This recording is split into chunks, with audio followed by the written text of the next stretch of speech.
পাকিস্তানের জাহাজে সরাসরি হামলা চালালো ইসরায়েল, যাকে ঘিরে উত্তেজনা ছড়িয়েছে তেল আবিব ও ইসলামাবাদের মাঝে।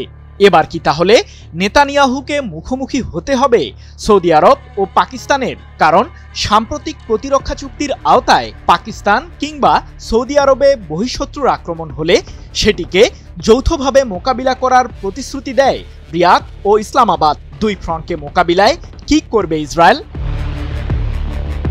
ইয়েমেনের বিদ্রোহী গোষ্ঠী হুথিদের নিয়ন্ত্রণে থাকা রাস আল ইসা বন্দরে নোঙর করার সময় পাকিস্তানের একটি জ্বালানি তেলবাহী জাহাজে ড্রোন হামলা চালিয়েছে ইসরায়েলের সামরিক বাহিনী। জাহাজটিতে ২৪ জন পাকিস্তানি সহ ২৭ জন ক্রু সদস্য ছিল। ২৭ সেপ্টেম্বর এক প্রতিবেদনে বিষয়টি নিশ্চিত করেছে তুরস্কের সংবাদ মাধ্যম আনাদলু আজান্সি। নিজ দেশের জাহাজে ইসরায়েলি হামলা প্রসঙ্গে পাকিস্তানের স্বরাষ্ট্রমন্ত্রী মোহসেন নাকভি বলেন, ইসরায়েলি হামলার শিকার জাহাজটির একটি এলপিজি ট্যাঙ্ক বিস্ফোরিত হলে ক্রুরা আগুন নিভিয়ে ফেলে। পরবর্তীতে তাদেরকে জিম্মি করে হুথিরা, তবে জাহাজ ও ক্রুদের ছেড়ে দিয়েছে ইয়েমেনের বিদ্রোহী গোষ্ঠীটি।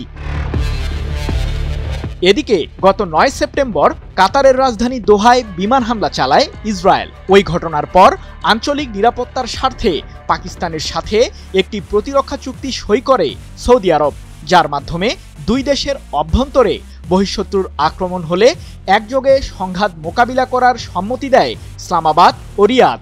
কিন্তু ইসরায়েলি হামলার সময় পাকিস্তানের জাহাজটি ইয়েমেনে অবস্থান করায় এ প্রসঙ্গে সৌদি আরব কোনো ব্যবস্থা নেবে কিনা সে বিষয়টি এখনো পরিষ্কার নয়, কারণ ঘটনাটি পাকিস্তানের অভ্যন্তরে ঘটেনি। তবে কি পাকিস্তান একাই লড়বে ইসরায়েলের বিরুদ্ধে? ওয়ালটন এখন দেশের সীমানা পেরিয়ে পৌঁছে গিয়েছে ৫০টিরও বেশি দেশে। ওয়ালটন, ঘরে ঘরে, বিশ্বজুড়ে। এ বিষয়ে পাকিস্তান সরকার এখনো কোনো সিদ্ধান্ত না নিলেও ধারণা করা হচ্ছে কূটনৈতিকভাবে বিষয়টির সমাধান করবে ইসলামাবাদ। ফিলিস্তিনের গাজা উপত্যকায় নেতানিয়াহু বাহিনীর আগ্রাসন শুরুর পর থেকেই ইসরায়েলে বিভিন্নভাবে হামলা চালিয়ে আসছে হুথি বিদ্রোহীরা। ড্রোন কিংবা ব্যালিস্টিক মিসাইলের আঘাতে তছনছ হচ্ছে ইসরায়েলের সামরিক আস্তানা। গত কয়েক মাস ধরে ইয়েমেন ও ইসরায়েলের মাঝে সামরিক উত্তেজনা বৃদ্ধি পেয়েছে, যদিও এ প্রসঙ্গে এক প্রকার নীরব ভূমিকায় আরব অঞ্চলের মুসলিম দেশগুলো।